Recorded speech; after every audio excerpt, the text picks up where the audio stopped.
you can hear me, we'll get started in about a minute.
Okay, I think we will go ahead and get started. Thanks for joining us for the last session of the day.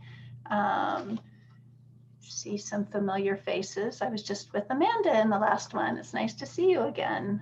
Yeah. So awesome. So you are in What Exactly is a Text? And I am Karrie Jayo, and I'm one of the Idaho Coaching Network's Region 4 coaches. I live in Twin Falls, and I get to work with teachers in that region and surrounding area, in a big surrounding area. So I started out teaching my first year, first grade, and then I did 4 more years in elementary, and then I spent 15 years in junior high and ended up in high school. So I've taught everything from English to math to geography, even a couple of sewing classes. So I've got a lot of good stuff in my background. So super fun, but I'm excited to go through this session with you guys.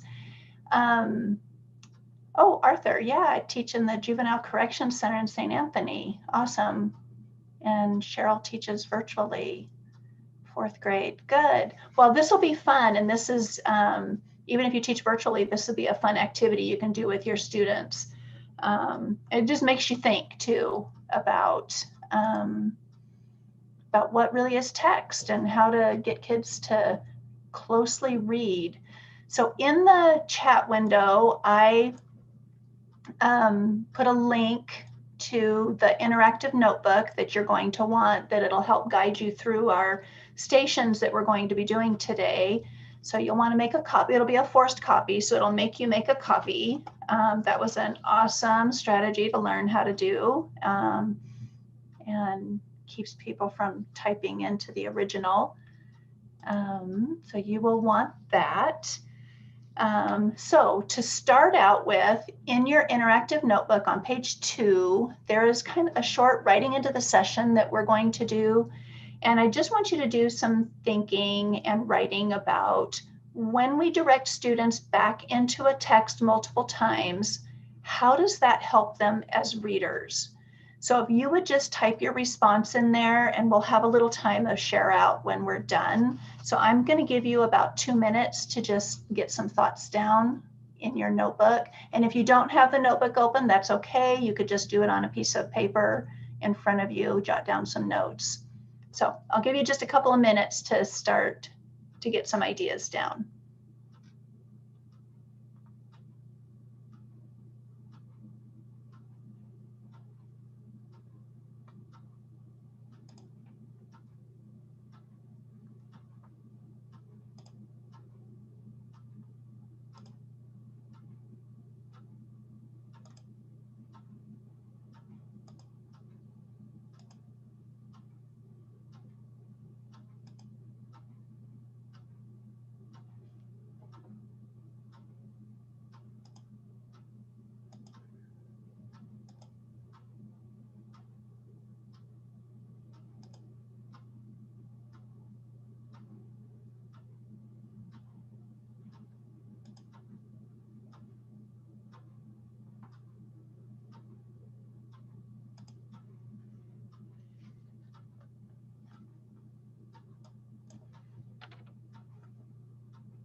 I'll give you about 30 seconds to wrap up your thoughts.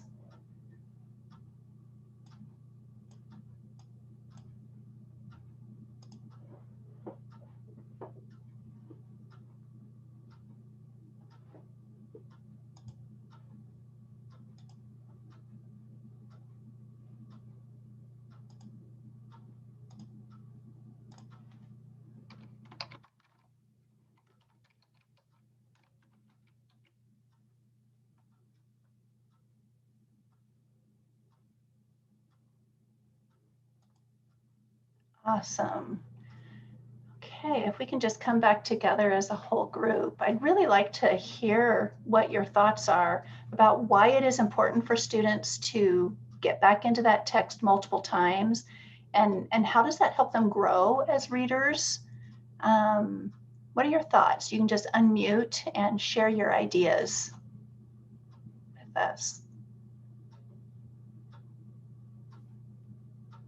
I think going back in multiple times, first time you read it, you really are just getting a big picture idea, an overview. But then after that, you start paying attention to the craft of the author. If it's fiction, and if it's nonfiction, you can focus on the key details that you should be learning. But it gives you an idea of the structure that's being used, maybe focusing on some literary devices, or how the author might bring context and connect with their intended audience. And you don't get that with just one read. Mm-mm. No, definitely. That's awesome. Any other ideas? I was going to say, Lisa gave a great answer. She put it all together in that, I think. But yeah, that we just dig a little deeper each time we get into it. We see things that maybe we didn't see the first time. Especially if that reader is a struggling reader. The first time they read, they're just really trying to understand the individual words.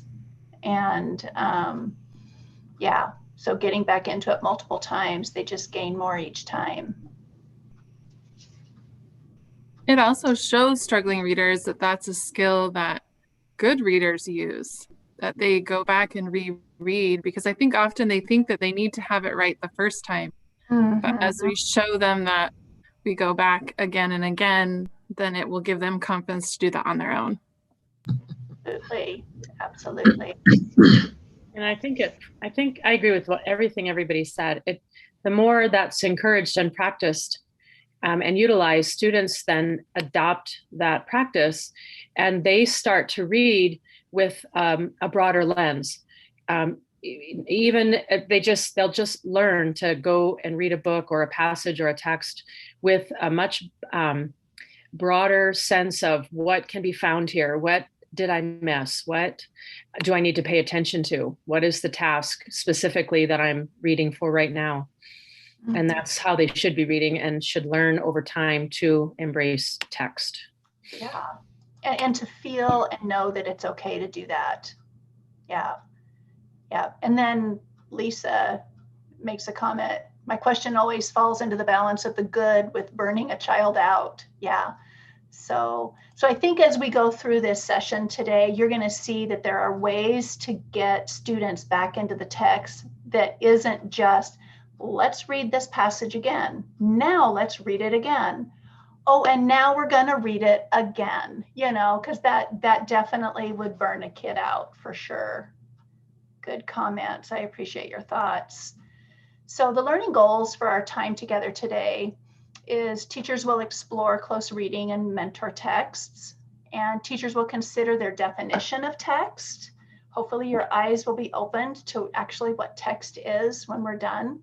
And teachers will consider the many ways texts can be meaningfully used.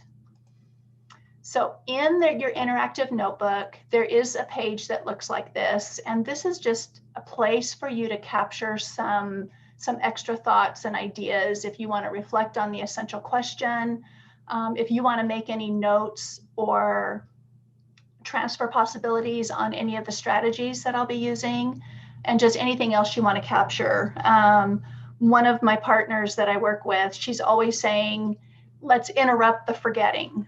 And I really like that. And if I write it down, it helps me interrupt my forgetting. My world revolves around Post-it notes, it seems like. So we are going to take an inquiry approach to close reading and texts. These strategies are going to help you zoom in and zoom out. And when we do inquiry, it can be a little messy, but it's also, in my opinion, one of the most fun ways to learn, when I can discover it on my own and not just sit and get information. So just to start out, close reading, if you're not familiar what close reading is, it's just the careful and sustained interpretation of a text. And the goal is to just foster independent readers. So that's the whole goal. And we're going to be working on that today. So what we're going to be doing is you are going to be going through 6 different stations.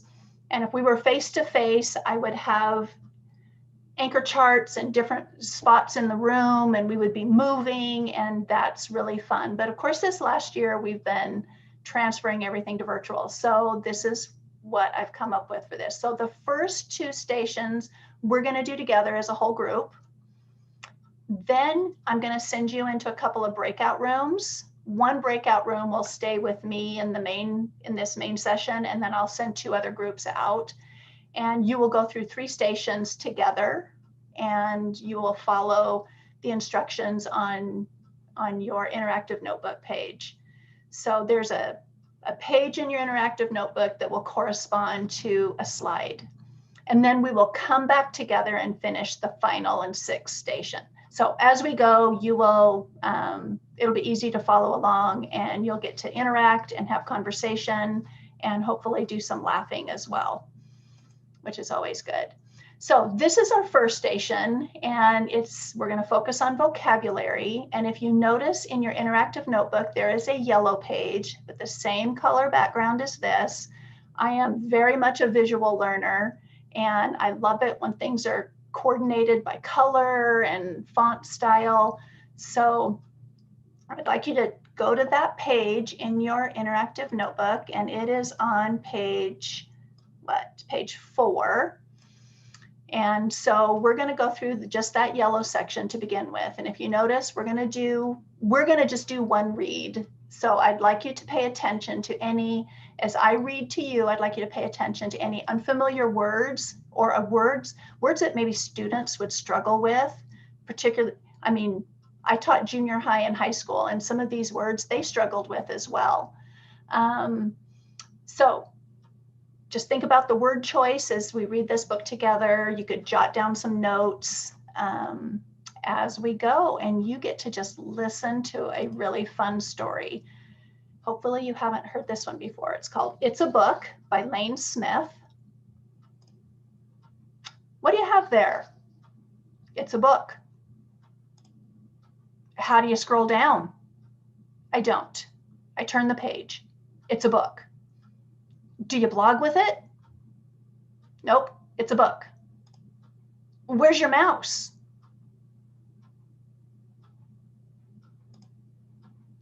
Can you make the characters fight? Nope, book. Can it text? No. Tweet?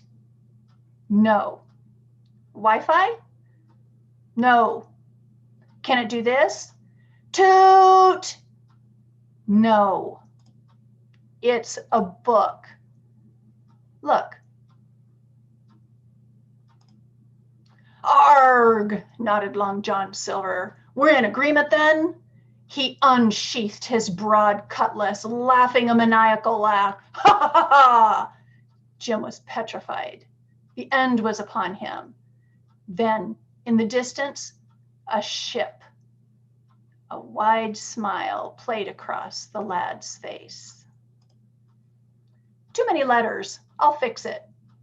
LJS, K, LOL, Jim, frowny face, exclamation point, happy face.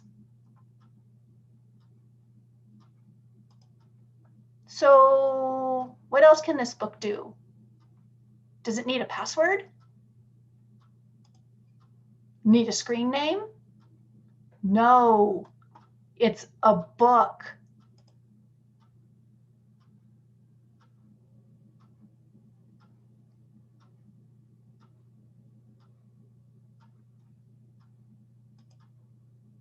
Are you going to give my book back? Nope.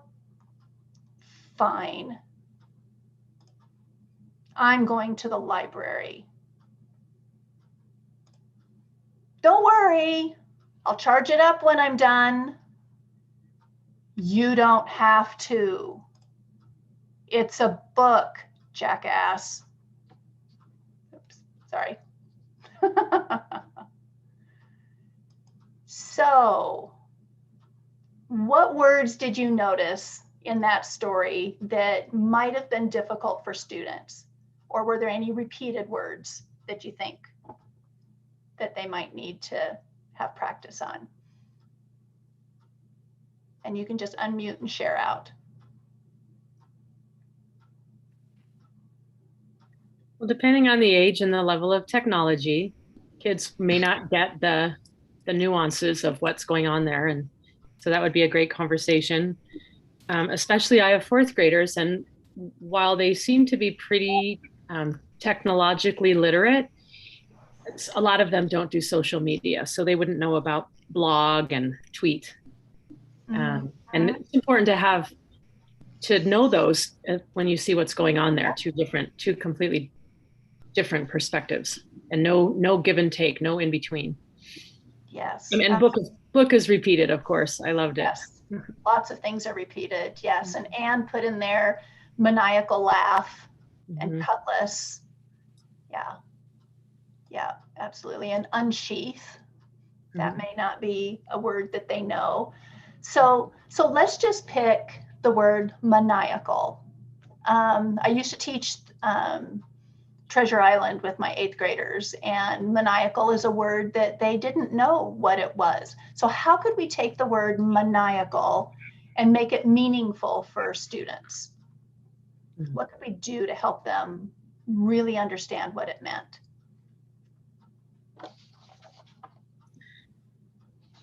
You have to break it down into its roots and suffixes. Yeah, so what does maniacal, what does it kind of sound like? Maniac. Yeah, great, Amanda. Yeah, it kind of, and most, especially junior high students, they would know what a maniac is. So to get students to really understand that, we would take maniacal, which sounds different than maniac, but kind of similar, and talk about maniacal. I mean, when I taught this with taught Treasure Island, whenever we came across the word maniacal, we would stop what we were doing and everybody would just laugh maniacally. We'd have "Mwah!" going on in the classroom. And it was amazing how they would try to use that word in their just normal conversations, because anybody that was in our class would stop and laugh hysterically, crazily. So yeah, anytime we can get their physical motion and their movement into the vocabulary, they're going to understand it better. Absolutely. So you can jot down some notes on that note catcher in your interactive notebook to help remember that. We're going to go on to the next station, which is art and key details. Now, this is getting students back into the same text. We've talked about vocabulary, and this is a picture from the story. So what I want you to do, now we're moving on. If you notice, the background of this slide is pink, so it corresponds to the pink section on your interactive notebook on page 4. And I'm going to give you just 2 minutes. I want you to just look at this picture. Really notice the details. What are some important details that the author is trying to convey in this picture with no words? What do you think is going on here? And jot down some key ideas in your notebook. So I'm going to give you a couple minutes to just look through here.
start wrapping up your thoughts. Hopefully you're surprised by how much you're getting out of just sitting and looking at a picture for a while.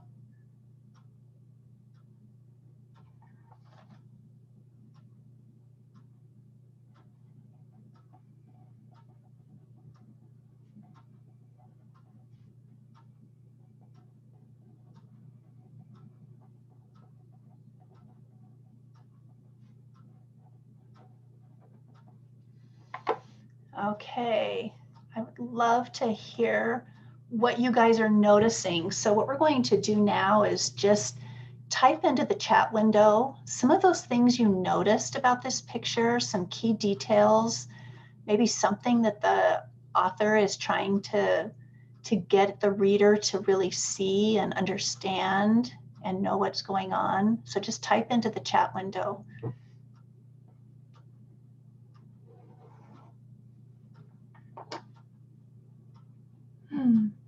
Right, he never put the book down or moved from his place. The passage of time with the different clock faces. And the donkey's ears are moving. He's adjusting his position. His body doesn't move, but man, his ears are moving. Yeah, and the facial expressions. Yeah. You can get lost in a book, absolutely, Denise. He's moving closer to the book. Yeah. Interesting, and then pulling back in surprise. The eyes and the ears. Yep. Yep. Yeah. So it's kind of a surprise what you can get from a picture. And I know whenever I used artwork or pictures with my students, this really, what I noticed in my classroom were my students who really struggled with reading and writing, they excelled at reading a picture. And so I think it was just an awesome way for those kids to show what they could read in a picture or a photograph. So that's awesome. Yeah. And this is one of those pictures that if you're just turning the pages in a book, you might not have caught that the time is changing on the clocks or that his facial expression is really changing. Yeah. Awesome. Does anybody have anything they'd like to unmute and share that maybe was a surprise or that you loved?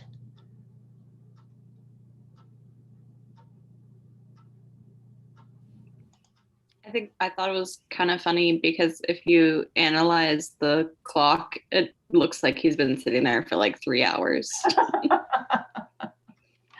Oh, I don't know about you, but sometimes I can sit for a long time. I think when I'm most surprised is at night when I sit down to read and it's like, oh my gosh, it's midnight now. Yeah, you get totally lost in it. Yeah. Awesome. Pictures like a still frame movie. Yeah, great. Yeah, love it. Okay, so now what we're going to do is you guys are going to go into breakout rooms, but there's going to be 3. And in the, let me click enter here. In the chat window, I put a link to a slide deck. You don't need to interact with it. You'll just, so everybody will be in the same slide deck. It'll just give you different things to do on those pages. And again, it corresponds to your interactive notebook, and the background is the same color as the page or the section in the interactive notebook starting on page 5. So you're going to do 3 stations together, and you just follow the directions on your note catcher. And I think it'll be pretty self-explanatory. I will try to remember to send out a 5-minute, because you're going to have 5 minutes for each station. So you'll want to just jump right into it, have conversation, share with each other from the prompts. So you will do station 3, 4, and 5. And then the breakout room will end and we'll all be back together again for the last one. So are there any questions before I whisk you off into space?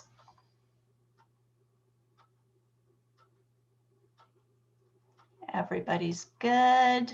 Okay, I've got it set for 16 minutes, so that'll give you guys a minute to get the slides open and get yourself a little bit situated, and then 5 minutes for each slide, each station. Okay, see you in a few.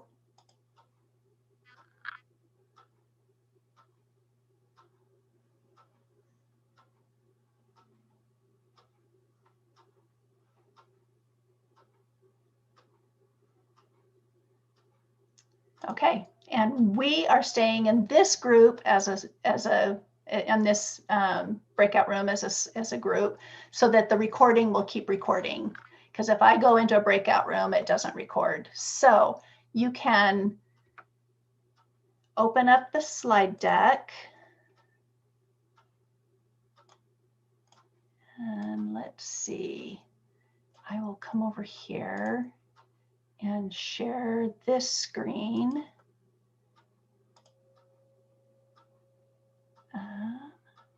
Right there. Okay. So we're going to go through each station. You're going to use your note catcher. We got 5 minutes for each.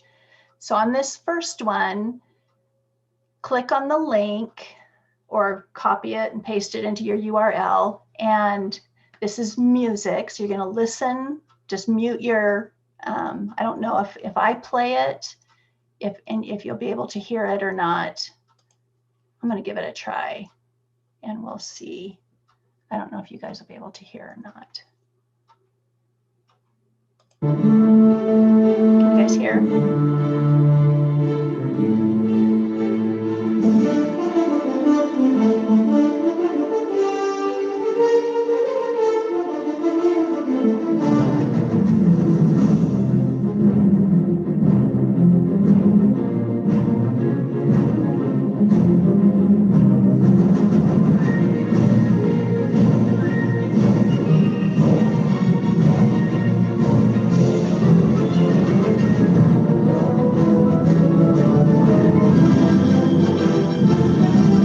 Okay, good enough. Okay, I think I need to, oops.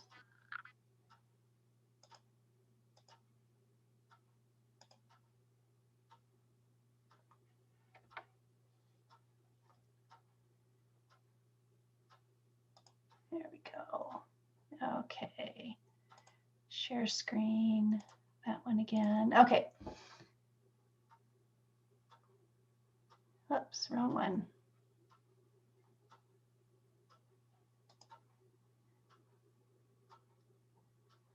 Okay. So in the interactive notebook in this section, so what do you notice about the music and what do you think the meaning might be and how does the music make you feel?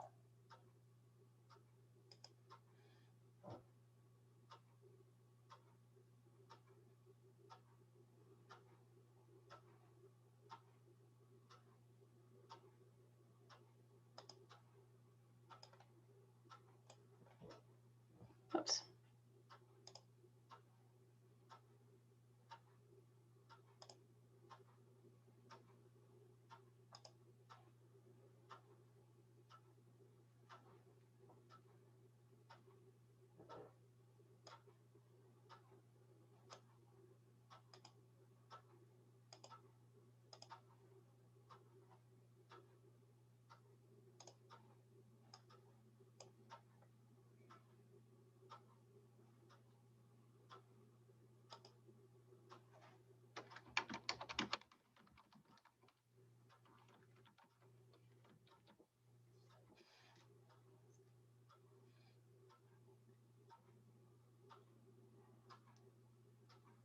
So what do you think? You can go ahead and unmute. We can have a little bit of conversation while we're together here too.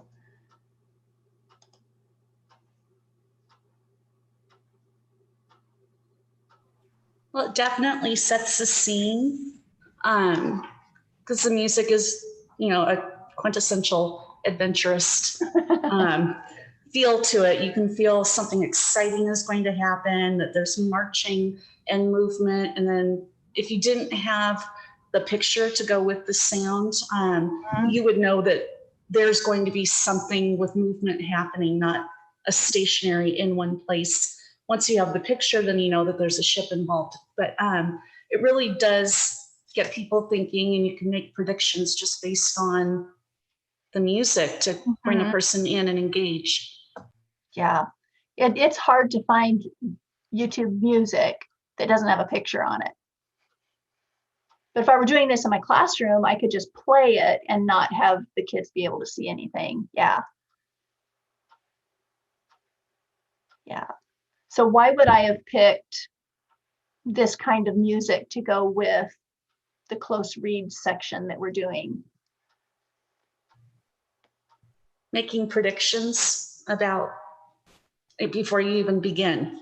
Kind of directing the thought and conversation like a pre-read for younger kids. Yeah. Yeah. Awesome. Awesome. Okay. So we are going to move on to station 4. It's the green background that corresponds to the green in your notebook. So this is Experience the Power of a Book. And I love watching this video together. But what I'm going to have you guys do is just stay muted, and hopefully you can click on the link either in the interactive notebook or on the slide, and hopefully it'll take you there. Can you guys click on it? If not, is it working for you? No? Okay, let me see if I can, because I definitely love watching it together. The first thing to note is no cables, not even a power cable. Okay, 2050. Let me start again. You know, once in a while, something comes along that changes what you do. A device so simple and intuitive, using it feels almost familiar.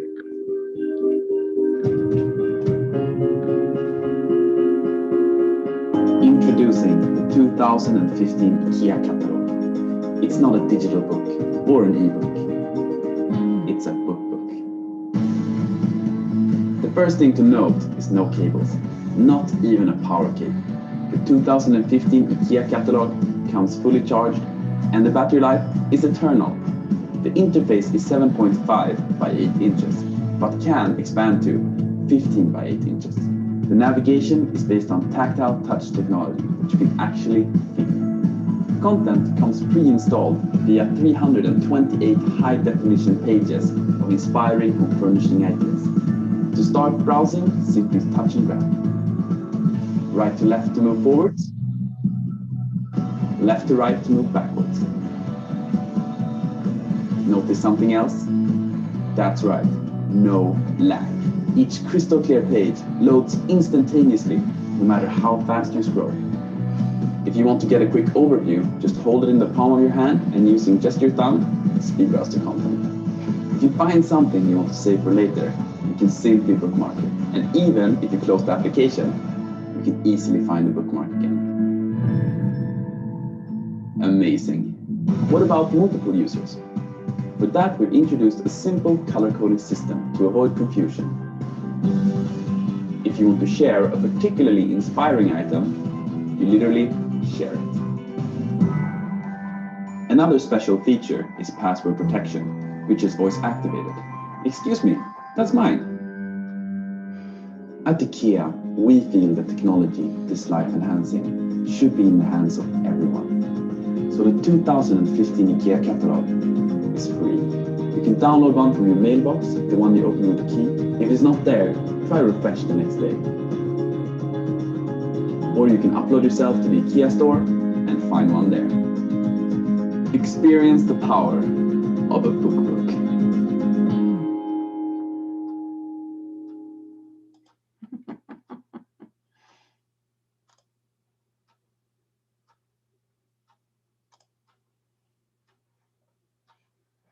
I love that. And I know it's not piratey, but it's just,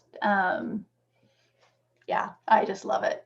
I love it. So in your interactive notebook, there's a couple of prompts there. And one of them has to do with how, so this could be used as a mentor text, an example of coming up with something. And maybe working with students to, okay, how could we do not a book, but I think there's an example in your interactive notebook. It's called a bell, where maybe I want a way for my students to transfer from one class to another or one activity to another. And so I'm going to experience the power of a bell, something like that. So yeah, let's see what other prompt was there on this page. Yeah. So what kind of feelings and emotions were you experiencing as you watched that video? I loved watching your smiles. I could see your smiles and your eyes crinkle up.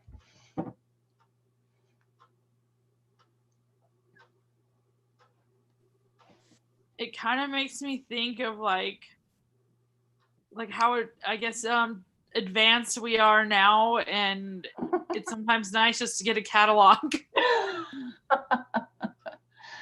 Yeah. Great way to introduce irony for sure with older kids. Yes, older kids would love this. Yeah. I loved at the beginning how he talked about how something simple comes along and it's just like the perfect thing. And it turns out like it's something that we've always had. Mm-hmm. Yeah. But it expands. No lag time. Yeah. Well, and I love the double entendres you could do with it. You could play with words like it's novel, it's a novel idea, novel with a book. I don't know. I guess I'm a dork, but I love that. Yeah. Yeah. Yeah. I think most teachers, we're all a little dorky. Yeah. We get excited about the silliest things. Yeah. So even just showing a video like this. Now, ideally, if we were focusing on the book I read to you guys, and then you getting back into the picture, and then we've got the piratey kind of adventurous music, it would be cool to have some kind of a video that would tie in with that, because then you're just getting kids back into text. But this is just, it's just a super fun video. And just to show you that text can be written word, it can be a picture, text can be music, and text can be a video as well. So, yeah. I would like to do something like that with my third graders with a phone book. Oh, they would not know what it was, would they? No. I brought one in. Yeah. They did not know what it was. Yeah. Yeah. Okay. So let's go on to the next station. This one is an infographic. So we're just going to look at it and read what it says, read the pictures, read the words for just a minute or two.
Oh, shoot, we're going to run out of time. Yeah.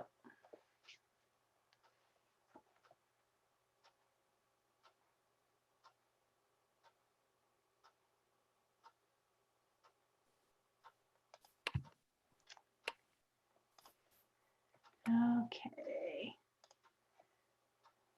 That ended really quick. It always does. Breakout rooms are never long enough. Wouldn't it be nice in your classroom to be able to just switch kids from chatting to just back with you? They wouldn't have a choice. That would be hard. Yeah, okay, let me reshare my screen. Okay, so we've got a couple minutes here. I would love to hear your thoughts and comments on the music and the video on the book and the infographic as text. What are you guys noticing about using music and video and infographics as text? The one I kept wanting to stop the commercial. I thought the book, I thought it was a commercial. Oh, that's So funny. yeah. And it was a good, funny commercial, huh? Yeah. Yeah, yeah. That's awesome. Well, I think it's important to point out specifically. I teach fourth grade. It is definitely necessary to specifically point out that kids gather information through all of their senses, and how to interpret those gatherings and how those interpretations affect their learning at the moment, in the long run, in the future, and their recall of what they learned when they make connections. Because I think, especially when they're reading, they tend to discount their feelings if they're having them. They their body language, their reactions, they just haven't been specifically coached in how to attune to all the various things.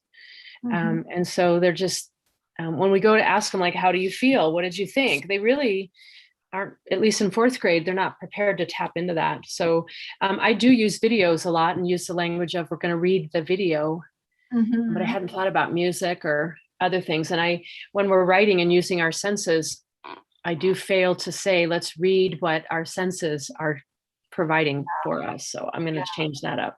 Yeah.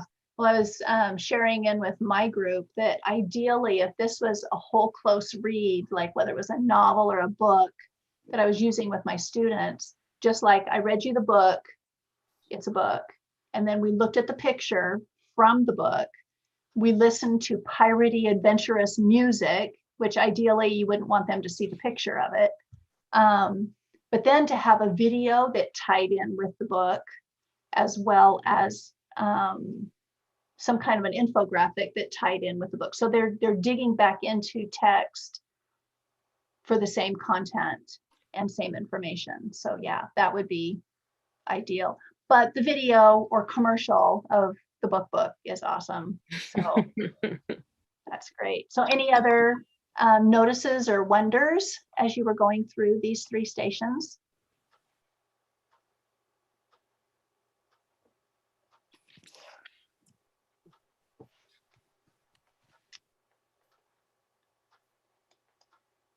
Yeah, awesome. Okay, that's fine. So now I'm really going to throw you.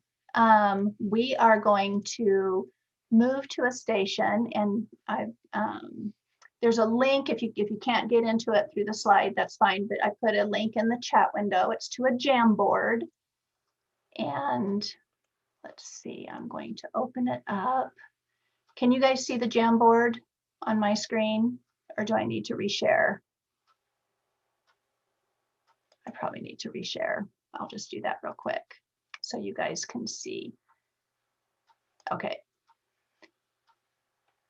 So this is a Jamboard, and what I want you to do is just on the left-hand side over here are some sticky notes, and you can just click on the sticky note and type your comments and thoughts, what you notice about this object, what maybe you already know about this object, or maybe what you're really curious about. And just some straight observations. You can go as deep as you want or just as literal as you want. That's fine. So we're going to take a couple minutes and just spend some time adding sticky notes and writing our notices and our wonders down on this object. Are there any questions? Oh, good. We've got one.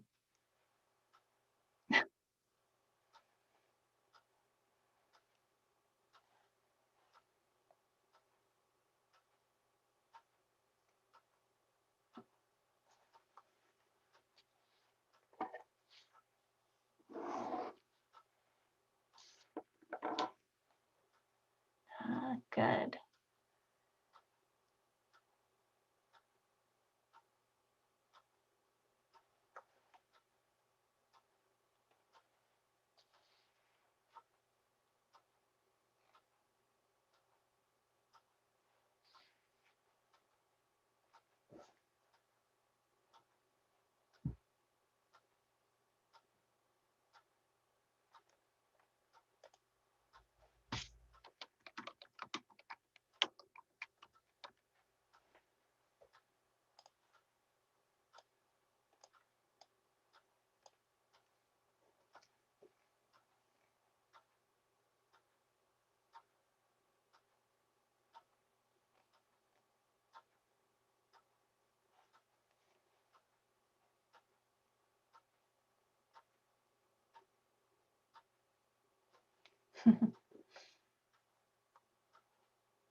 Love that. We're getting some questions.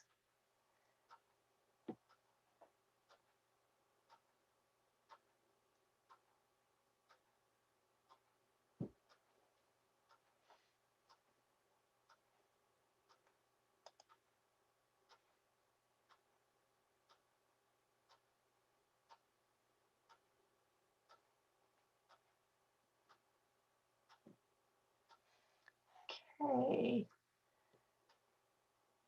Just a few more seconds. What I'd like you to do is just take some time to look through and read some of those. I love that there are some questions like, where's the handle? Looks kind of like chopsticks. Yeah. Sharp. Where is the handle? It's both twisted and straight. 5 centimeters long. It's gold. Does look like 2 legs. Might be a pair of broken glass, broken pair of glasses for someone. Yeah, kind of looks like it might be. It helps create and note information. So somebody is really reading deeper into what this is, that it helps create and note information. It's awesome. Looks like it maybe twists and rotates, and it would hurt if it poked you. Awesome. Yeah, absolutely. This is what's awesome about doing an activity like this, is it allows kids to really just make direct observations. Yeah, it would hurt if it poked you, but then also think a little deeper. So does anybody know what this thing is?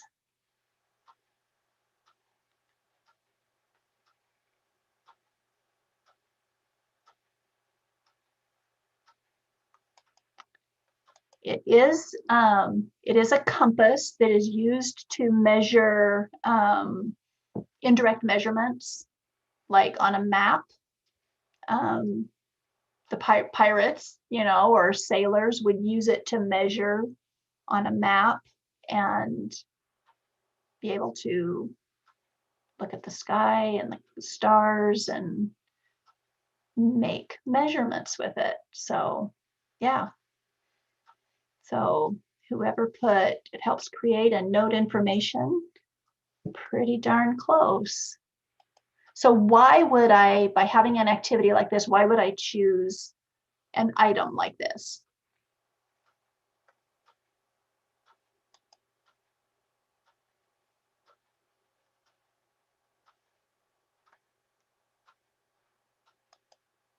Yeah. I really wanted to put a cutlass in a sheath, but for some reason that big knife looked kind of wicked on the Jamboard. It's like, I'm going to pick something that doesn't look so dangerous. But then this is, it's not meant to be dangerous, but could be dangerous too. Yeah. So how, I mean, if you're thinking about this, how can an object or a tool like this be considered text?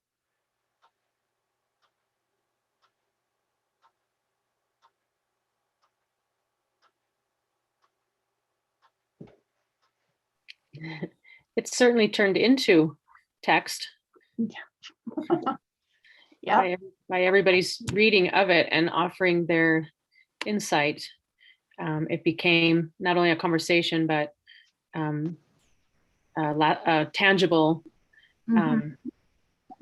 piece of the explanation for and what it is. I also think that you could take this and turn it into a writing assignment as well. How could you do that, Shelley? Explain. Well, I think that you could have this, do this activity and have this Jamboard up and have the kids like do a creative writing. Like, you need to write about this, and now they have all these ideas and different perspectives of what people are saying. Like, I like the one that it wouldn't be allowed on an airplane. Like, I would have never have thought that. Like, that's a great perspective. Yeah.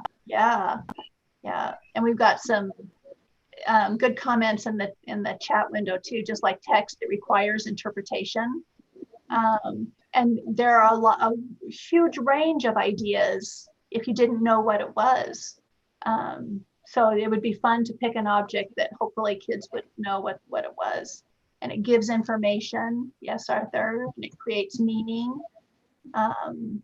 Lisa says illustrations provide context in a book and are there intentionally to provoke thought and connection. Absolutely.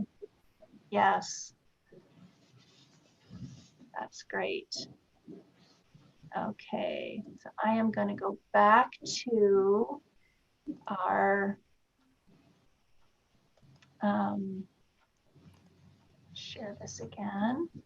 There we go. Okay, so just wanted time to go back to your interactive notebook, and on let's see, on page 7 of your interactive notebook, this is just a place to do some reflection. I would really love for you to just capture some thoughts about these 6 stations. We had the book, we had a picture, we had music, we had a video, we had an infographic, and we had an object. And how they are all considered text. Maybe what did you notice about them? What are your biggest takeaways? So if you wouldn't mind just taking a couple of minutes to do some reflecting, and then we'll have a little bit more share out time before we leave.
About 30 seconds and to wrap up your thoughts.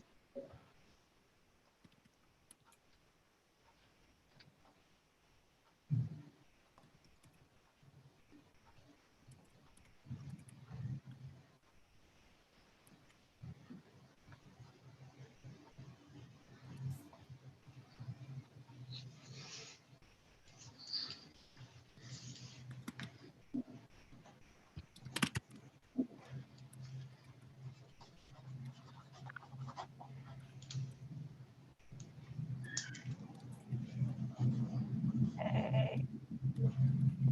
Let's just have a time of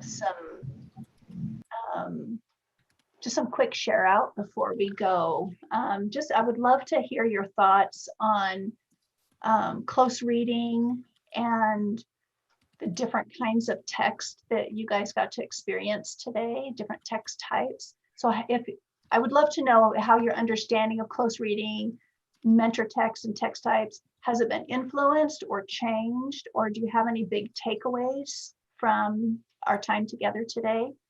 I would just love to hear your thoughts.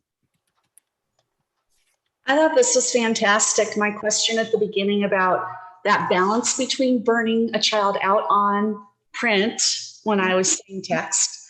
I've always used a lot of multimedia to build that anticipatory set. However, I never really considered it text. Mm-hmm. And so the takeaway that I have is that you can do close reading without burning them out, and at the same time, you're allowing equity, access to the material in the ways that each child is gifted. So if they're gifted visually, spatially, you've got that there. If you've got a musical, you've got that. And I just think that's beautiful. I totally agree. My daughter is an artist, and I am constantly blown away by how she can read a piece of art. And it looks like a tree in a house with a stream to me, and she can just read so much more into it. And I think we need to allow those kids, like you said, with different gifts and talents to shine. Thank you for sharing. Love that. Anybody else? Well, I was just thinking that by expanding our, what we view as a text and encompassing music and infographics and art, I think it allows students to take that thoughtfulness and expand it to many areas of their life. Absolutely. Yeah. Yeah. I love that. Yep. And for us not to feel guilty for exposing kids to these different aspects. Yeah.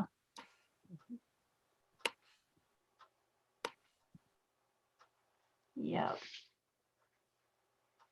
You know, it was good for me to realize that more than just written word is considered text.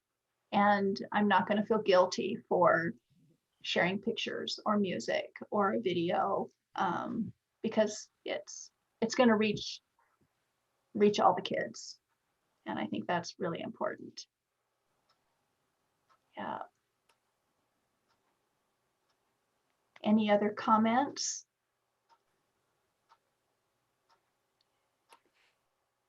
Really glad you guys stuck it out to the last session. Kudos to you. Pat yourselves on the back. It's kind of felt like a long day. It has gone really, really fast, but I am ready to, it's not raining, and I think I'm going to get out and get a walk here in a little bit. My dog has been very patiently waiting for me to get done. But I wanted to let you guys know that within, I would imagine, just a couple of days, you're going to get an email from us, from the conference, that'll have the on-demand recordings. So you'll be able to watch other sessions that you might have missed because you had to choose one each session. So you'll be able to watch that. It'll have information on registering for the credit, if you're interested in that. And there will also be a conference survey included in the email. And it shouldn't take you very long to fill it out. We always, in the Coaching Network, we thrive on getting feedback, especially that feedback that's kind, specific, and helpful. But we love, it helps us grow. It helps us tweak and change and make things better. But we've been really excited to have this first ever statewide conference. And I don't know if anybody else mentioned it to you, but we had over 500 or 400 people sign up for the conference. So it's pretty incredible statewide. And I know some probably couldn't physically join us today, but they're going to be watching the on-demand session. So I know I'm excited about getting in and watching some of the other sessions myself. So are there any questions I can answer about any information I just shared with you? So just watch for, I would imagine that, don't you think Peggy is one of the other coaches in the network? I would imagine within a couple days, you'll get an email. So just watch for it. We are hoping to have it out on Monday, but it's a big hope. There's going to be 39 sessions that we have to make sure are ready for YouTube. So, but we're also super excited. So true. They really get on it. But and don't forget that there is a credit associated with this. If you're interested in that, that information will come out as well. Yeah. Yeah. And you've done a big part of it, just watching sessions today. So that's great. So I know it is only 3:21, but I think I'll just let you guys go if you're interested. Woohoo! I'll be your favorite teacher of the day because I let you out early. Awesome. You guys have a wonderful rest of your weekend. And Anne, it was good to see you. Thanks, Karrie. It's good to see you and Peggy too. Yeah, good. This was great. I realize I have done this with you before. Yes. But yeah, you came out to Wendell and did it, and it was great. We've adapted it virtually really well. Good job. I'm impressed. Yeah, it's fun. It's a lot of fun. Yeah, and it was good to do it again because it, good. Jarred my memory and it takes watching or participating a few times to get it all to sink in, doesn't it?